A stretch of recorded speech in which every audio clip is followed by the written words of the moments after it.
Welcome back everyone. I'm going to tie a small prawn pattern that we use in estuaries for estuaries in South Africa, but it's pretty much a universal thing that can be used in any estuary where you find shrimps and prawns. It's a floating prawn, so you fish it close to the surface on a floating line, and it's tied with a foam shell, and you start with and on a long shank hook. So you start with a hook is a grip 21612, and I tie it on a size 2 or size 6. It's quite a long shank hook. Now you start with a clump of marabou, tan coloured marabou, and you can tie this in tan or olive or grey, depending on the colour of the prey. And you tie the marabou in the back from about halfway backwards. Because it's got a tapered abdomen, you want to use that material to help taper the abdomen a little bit. And you tie that in nice and tight, and then you take just one strand of crystal flash, and you tie that in, one on the left and one on the right. Well, before you do that, you break that marabou a little bit shorter. It needs to be about the same length as the hook shank, maybe even a little bit shorter than the hook shank, just like that. Crystal flash, one strand on this side, about double the length of the marabou, and one strand on the other side.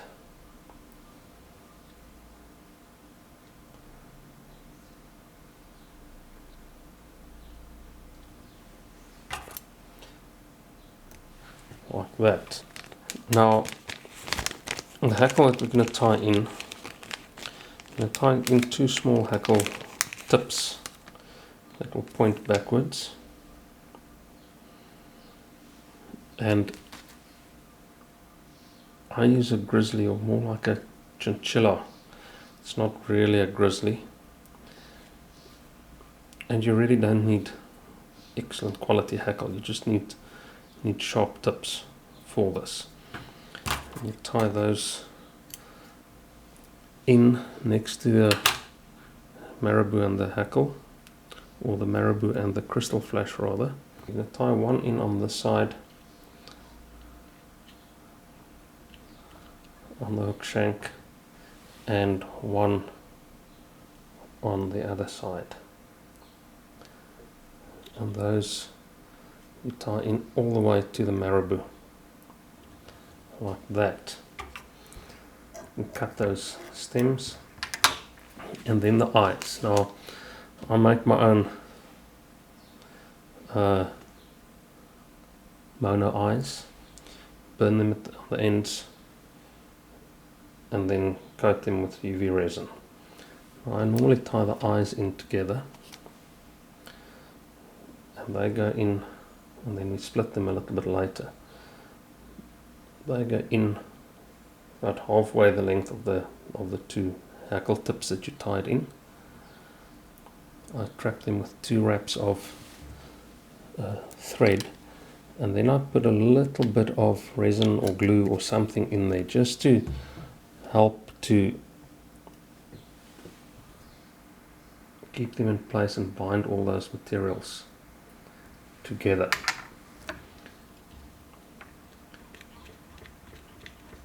Like that. And you cut those ends of the mono a little bit shorter. Now you don't cut them as short as the marabou, where you tied the marabou in, because you again want to use that to help taper the abdomen. Just like that. Take your thread back, and for the rib we're going to tie in a piece of monofilament, and I use a anything from a 1x or 0x tippet material or similar diameter is what I use for the rib. And you tie that in pointing backwards as well.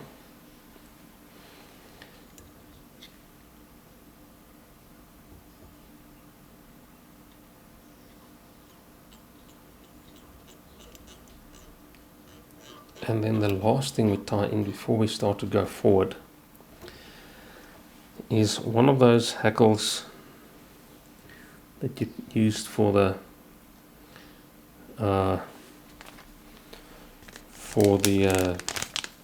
that you broke the tip off of. You use one of those to create the legs. Now you're going to use, obviously it doesn't, the tip is off, so you're going to tie in just the base of that hackle, and that will create very nice legs. And it's always prawn is always something that's quite a lot of legs and movement and so on, and the base of a hackle always creates nice movement. It's that soft fluffy part of the hackle. So you use the same hackle, that you don't need to use a new hackle. Take that same hackle and tie that in on the side, and those legs can be long, they'll just create more movement. On the side, tie that forward and you leave that right there. Now, because it's a floating prawn, I like to make sure that there's enough foam in this fly, and for that I build the body up with a piece of foam. So I cut a piece of foam about 2mm. I use 2mm foam, so I cut a piece of 2mm foam, 2mm wide, and you tie that in the front, and you tie down towards the back, but not all the way to the back. You're going to leave a small space there between the marabou tail, where the tail starts, and the where you stop with the foam. And you're also going to add a little bit of glue or resin right there on the foam, just to make sure you keep everything in place. Take the thread forward and you start to wrap that foam. Now, important thing is, don't stretch the foam at this point. Make sure those wraps are next to each other, and as you go forward you stretch it a little bit more and more in order to taper it and help to give it an even taper. And that will, if you give it a nice even taper, it will help to create it will not create problems when you tie the dubbing over this, because we're going to be tying dubbing over this, and you need a smooth surface to tie that dubbing. Cut that excess foam off, make sure that end is trapped in properly, and then go backwards over the foam, but not with tight wraps, because you don't want that foam to collapse, and you go all the way back to that point. At this point we're going to tie some dubbing in. Now we're also going to split the eyes, and we're going to use the dubbing, the thicker, bulkier dubbing, to split the eyes. And you're going to make a small brush. So you're going to create a loop, a dubbing loop, and stop there. Put the dubbing twister in, and I use it's one of Wapsi's Craw Dub products, or Wapsi's products. It's a Craw Dub.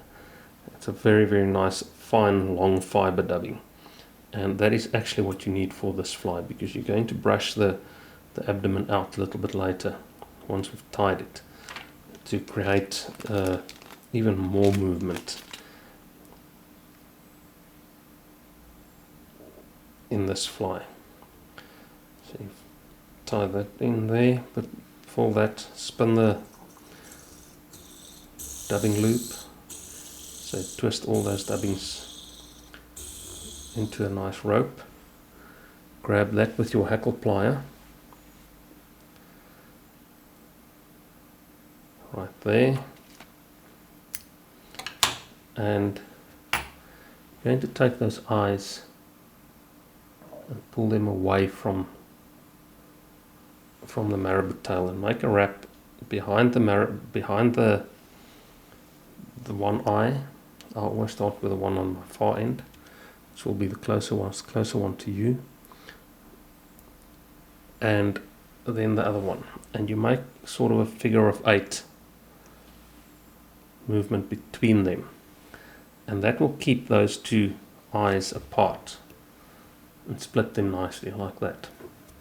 The rest of that rope, you're going to create a thin layer of dubbing all the way to behind the foam.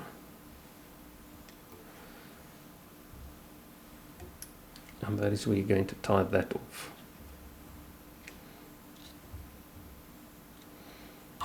And you cut that excess. Next step is the hackle. Now we want those legs, so we're going to open that hackle up a little bit, and we're going to wrap that over the dubbing to create nice soft legs that will give you a lot of movement. And we're going to wrap that all the way to where you end that dubbing brush, where your bobbin is. So that, I should probably use a hackle plier for that. Let me just grab my hackle plier here.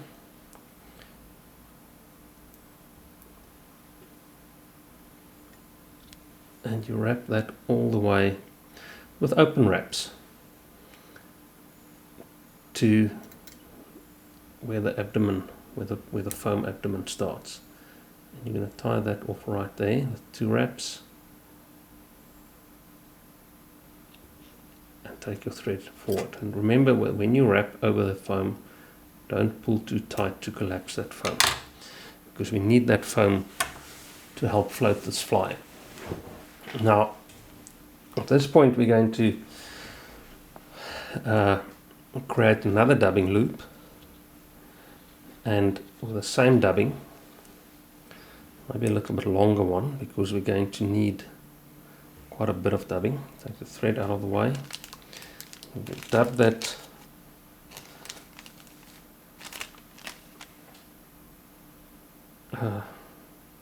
loop. You can always also use a little bit of wax in the loop to help keep the dubbing there. I don't normally use wax. I should probably. Let's get my hackle plier in here, or my dubbing twister in there. Put that dubbing in that loop.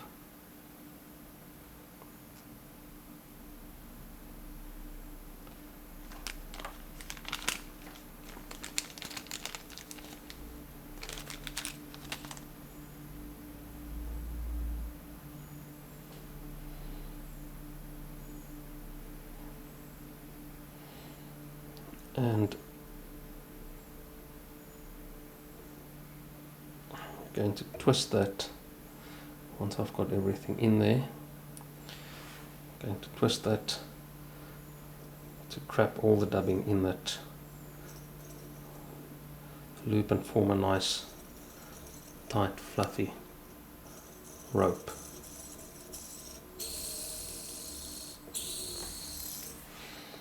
Grab that with a hackle plier.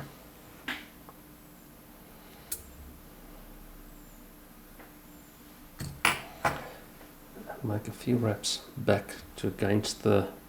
Reason why I don't do the loop against the hackle is because quite often when you twist the dubbing twister, it traps some of those hackle ends. So I always do it 2 open wraps away from the hackle, and then start to wrap that around the abdomen. You can brush all those long hair backwards. All your wraps must be against each other.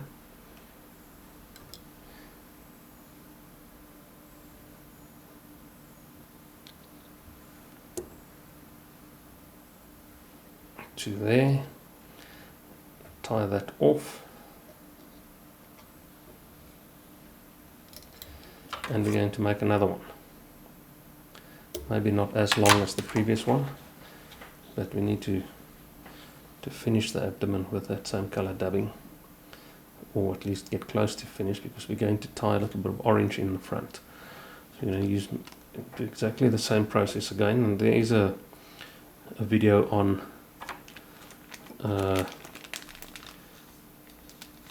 dubbing loops and dubbing twisters and stuff that I'll link to this. Slide all that in there, and that will show you a little bit more on dubbing loops and different dubbing techniques. And I'm using a CNF dubbing twister with a ball bearing in, or a bearing in, and it works very well. I must say it's an absolute pleasure to tie with this tool. And once you finish with that one, you finish wrapping this. I'm going to go over there, and you go forward.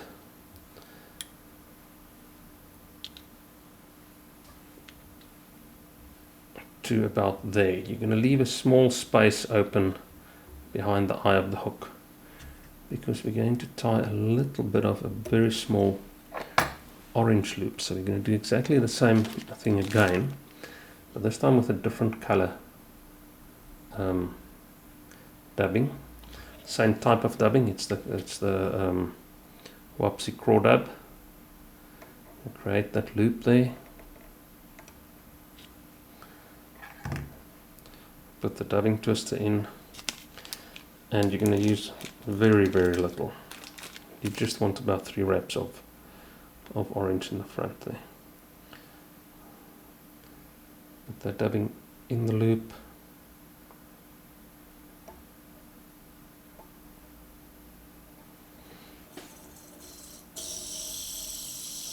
Spin that. You can hear that bobbin spinning, or that Hackle plier. Goodness, I'm getting confused with the tools. The dubbing twister. Grab the Hackle plier, put the loop in there, and make 2 or 3 wraps to the front, and you tie that off right there. Again, keep a small space behind that eye of the hook, just like that. Pull those fibers back, make sure everything's tied in properly. Now you're going to brush that back a bit, out and backwards, in order to get that dubbing, fluff the dubbing up nicely.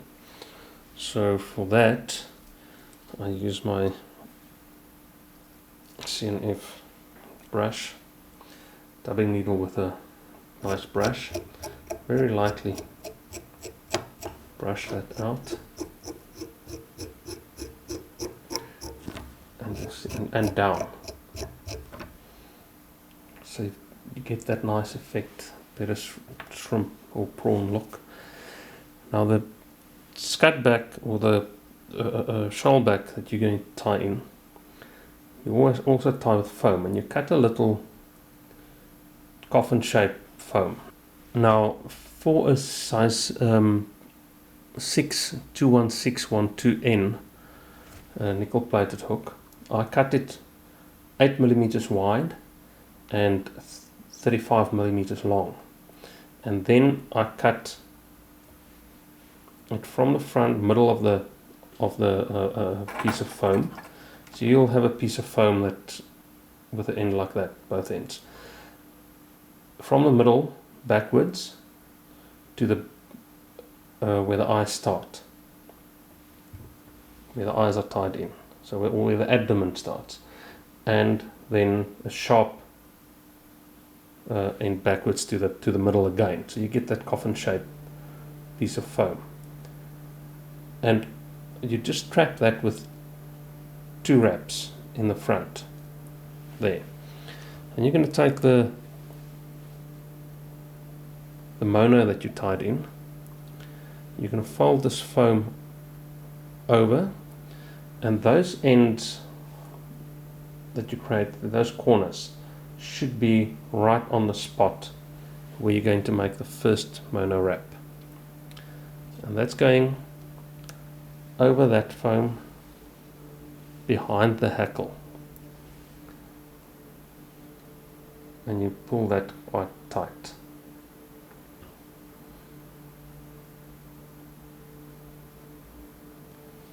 From there,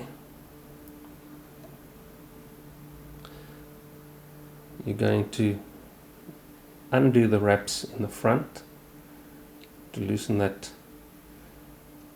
foam there, and you're going to make one wrap over the underneath the hackle, the foam over the hackle to the front of the hackle.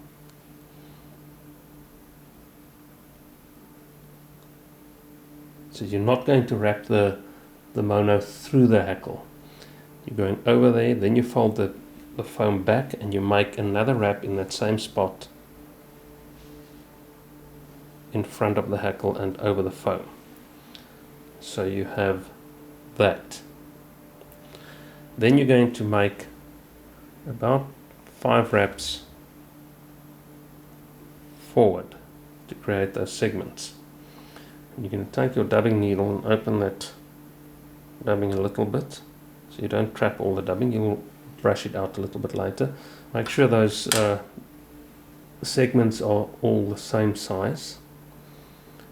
It'll just make your fly look better. Not that a fish is going to count them and look at that and decide whether it's going to eat it based on that. And you make all those wraps forward.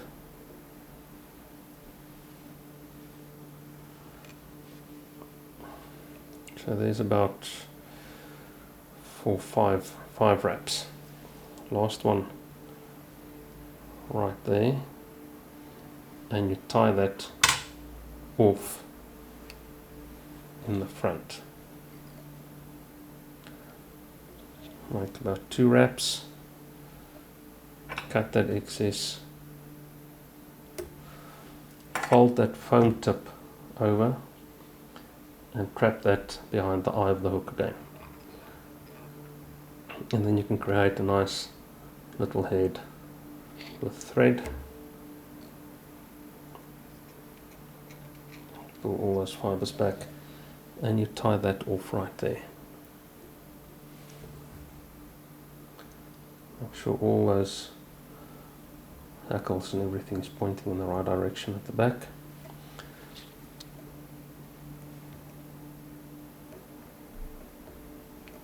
Tie that off right there, and you can add a little bit of UV resin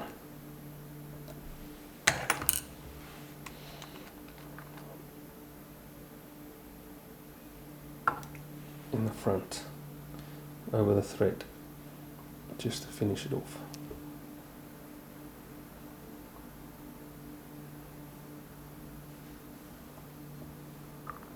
And that's the floating shrimp. It's a very easy fly to tie, a very successful fly. You can zap that with your UV torch, and then if there are any fine hair sticking out the front, just go and cut them off. And you can brush that out again, make sure all those fibers are in the right place. Make sure your hackles are in the right place. Everything is looking good there. And that's the floating shrimp. Try it out, fish them, and let me know what you think. Thanks for watching. Please subscribe to the channel, please like the video, and yeah, thanks for watching.